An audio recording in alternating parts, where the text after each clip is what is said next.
Hello guys, welcome back to my channel. কেমন আছো তোমরা সবাই? আশা করছি ভীষণ ভালো আছো।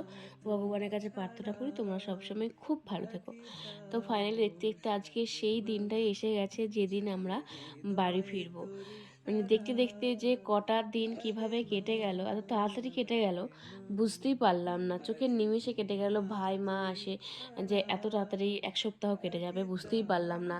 এত মন খারাপ লাগছে আজকে, ঘুম থেকে উঠে থাকে সকাল থেকে এত মন খারাপ যে তোমাদেরকে বলে বোঝাতে পারবো না। তো আজকে তো সকাল থেকে ব্লগ করার সেজন্য কোনো ইচ্ছাই ছিল না। জাস্ট দুপুর খাবার আগে থেকে একটুখানি ব্লগটা শুরু করলাম, যে তোমার সাথে একটুখানি শেয়ার করব, যেহেতু এতগুলো দিন তোমার সাথে শেয়ার করেছি, আসার দিনটাও তোমার সাথে একটুখানি শেয়ার করব। তো বাজছিল তখন কটা, মোটামুটি 12:30 মতন বাজবে। মেজদি কিন্তু তাড়াতাড়ি আজকে 6টার পর রান্না করে আমাদের মুখের সামনে খাবার সাজিয়ে দিয়েছে, যাতে আমরা তাড়াতাড়ি করে একটুখানি খেয়ে রেস্ট নিতে পারি। আসলে খেয়েই সঙ্গে সঙ্গে দেখবে বেরোনো যায় না, খুব কষ্ট লাগে।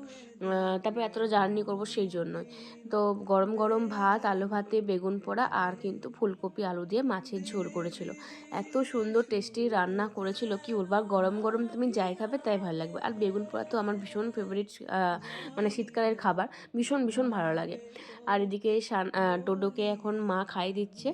আর সান্না বড়দিকে তো খুবই মিস করছি, ওদেরকে দেখতে পাবো না। আজকে তোমাদের তো আগের ব্লগে বললাম ওরা ঠাকুর বাড়ি ঘুরতে যাবে, ওখানেতেই খাওয়া দাওয়া করবে, সেজন্য আজকে আর আসবে না, সেজন্য দেখতে পাবো না। সেজন্য বড়দি ভীষণই মন খারাপ করছিল যে যাবার সময়টাতে আমি দেখতে পাচ্ছি না, মানে একদম ভালো লাগছে না। তো তারপরে একটুখানি রেস্ট নিয়েছিলাম। রেস্ট নিয়ে কিন্তু আমি দেখো রেডি হয়ে গেছি, কারণ আমাদের সময় হয়েই গেছিলো, 3:45 বেজে গেছিলো। 3:30 আমাদের রূপসী বাংলা আছে, ট্রেন ধরতে হবে। তো সেই কারণে এখান থেকে আবার যেতে হবে এতগুলো ব্যাগপত্র নিয়ে। এদিকে ডোডোকে মা ঘুম পাড়ি দিয়েছে, আর আমরাও হালকা পাতলা করে রেডি হয়ে গেছি। এবার সুমিতদা যাবে আমাদেরকে একটু নামিয়ে দিতে। আর মেজদি করছিল স্নান। মেজদিকে বললাম তাড়াতাড়ি পরে একটু বেরো, কারণ আমাদেরকে তো যেতে হবে, লেট হয়ে যাবে না হলে। তো মেজদি ভীষণই শীত করছিল, এই স্নান টান করে বেরোলো বলে সেজন্য ওরকম করছে। আর ওর বিশাল কান্না পাচ্ছে, বলছে আমার একদম ভালো লাগছে না, পুরো একা হয়ে যাব, কি করে থাকবো। কারণ ও ধরো তখন সেই গেছিলো, তো সেজন্য তখন সবাই মিলে ছিলাম বলে ওর অতটা কিছু মন খারাপ বা অতটা কিছু মনে হয়নি। তো এরপরে তো সবাই মিলে চলে আসছি, সেজন্য ওর একা একা ভীষণই মন খারাপ লাগছিল। আমাদের সবারই ভীষণই মন খারাপ লাগছিল, কষ্ট হচ্ছিল, কান্নাও পাচ্ছিল, ওদিকে মেজদিও কেঁদে গেছিলো। জানি না যখন আসবো তখন আর মেজদিকে পুরুলিয়াতে দেখতে পাবো কিনা, মনে হয় না আর পুরুলিয়া তোকে দেখতে পাবো, কারণ সুমিতার আবার পোস্টিং অন্য জায়গায় হয়ে যাবে। তো এখানে পুরুলিয়ার মেয়াদ হয়তো ওদের সারা, ওদের হয়তো এরপরে খড়গপুর চলে যেতে হতে পারে। তো সেই জন্য আমরা বলছি যে তুই যে কি বোকামো করলি, আর একটা মাস যদি পরে যেতিস তাহলে তোকে একবারে এখানে আর ঝামেলা করতে না, একবার ওখানে গুছাতিস। এই সুন্দর করে ফ্ল্যাটটাকে গুছালো বলো, মানে আবার ওকে চলে যেতে হবে, এটা ভাবলেই কীরকম হচ্ছে, একদম ভালো লাগছে না, ওর জন্য আরও মন খারাপ হয়ে যাচ্ছে। তো যখন যাব তখন তোমাদের সাথে সেটাও শেয়ার করবো, ওর ফ্ল্যাট আবার অন্য জায়গায়। তো যাই হোক, আমরা কিন্তু এখানে তো টোটো তো খুবই তাড়াতাড়ি পেয়েই যাই। তো সেই জন্য টোটোতে উঠে পড়লাম, সব কিছু ব্যাগপত্র দিয়ে দিয়েছি। আর ভাই সুমিতা যাবে বাইকে করে, আর আমরা যাব টোটোয় করে। তো দিন তো মানে টোটোয় করে যাচ্ছিলাম, আসছিলাম, ঘুরে বেড়াচ্ছিলাম। তখন টোটোতে চাপলে কতটা মজা হয়েছে, আনন্দ করেছি, কারণ শপিং করতে যাচ্ছি, নয়তো এখানে ঘুরতে যাচ্ছি, ওখানে ঘুরতে যাচ্ছি। কিন্তু আজকে এক রাশ মন খারাপ নিয়ে টোটোতে উঠতে হচ্ছে। মানে কি বলবো, কি যে এটার ফিলিংস ওনাকে বোঝাতে পারবো না। মানে প্রায় আমি তো মোটামুটি 18-20 দিন মতন হয়ে গেল আমি এসেছি এখানে। তো দিদিদের বড়দির কাছে ছিলাম কয়েকদিন, আবার মেজির কাছে কয়েকদিন। দুটো দিদির বাড়িতে এত ভালো এত সুন্দর মুহূর্ত কাটিয়েছি এইবারটাতে, মানে কি বলবো, প্রতিবারই যাই মজা হয়, কিন্তু এবারেতে সবাই মিলে গেছিলাম। হ্যাঁ, যেমন আনন্দ করছি তেমন মন খারাপও প্রচুর করেছি, কান্নাকাটিও করছি সবাই মিলে। বাবাকে প্রচণ্ড মিস করেছি। তো ভালো মন্দ নিয়েই তো জীবন, কিছু করার নেই, এটাই আমাদের ভাগ্যে লেখা ছিল, তো এটাকে মেনে নিতেই হবে আমাদেরকে। আর আস্তে আস্তে সেগুলোকে আমরা মেনে নিচ্ছিও।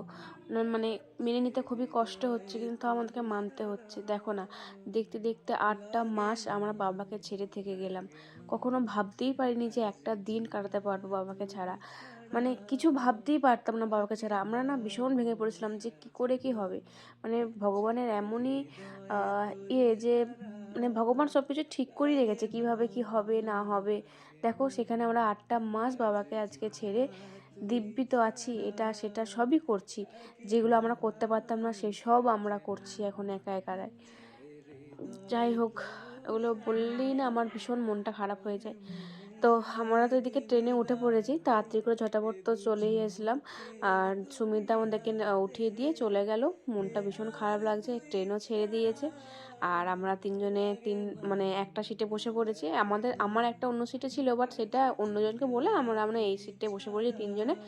তো কত যে মন খারাপ এই ট্রেনে যেতে যেতে আস্তে আস্তে, কত কি যে মনে পড়ে কি বলবো।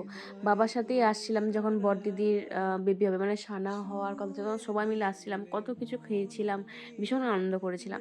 তো যাই হোক, এখানেতে আমরা একটা সিঙ্গারা নিয়ে নিয়েছিলাম। আমার সিঙ্গারাগুলো খেতে এত ভালো লাগে, সবাই ভীষণ মুখ করে যে সিঙ্গারাগুলো ট্রেনের কিছু খাবি না, ভালো না। তাও আমার ভীষণ খেতে ইচ্ছে করে। তারপরে কফি খেয়েছিলাম, ঝালমুড়ি খেয়েছিলাম। এইসব খেতে খেতে আমরা কিন্তু পৌঁছে গেলাম দেখো বিষ্ণুপুরে। মনে হচ্ছে যে এই তো সেদিনকে এলাম বিষ্ণুপুরে ট্রেন ধরে পুরুলিয়া যাবো বলে, আর আজকে দেখো বিষ্ণুপুরে নেমে পড়লাম বাড়ি যাব বলে।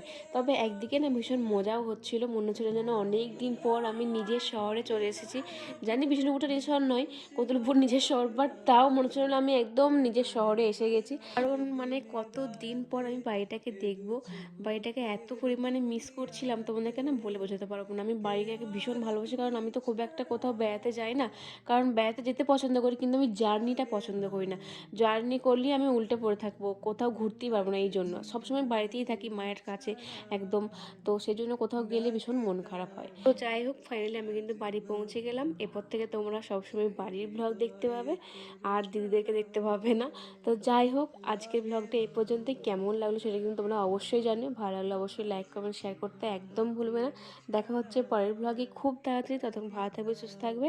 আর পেজে প্লিজ পেজটাকে ফলোতে পাশে দেখো। বাই।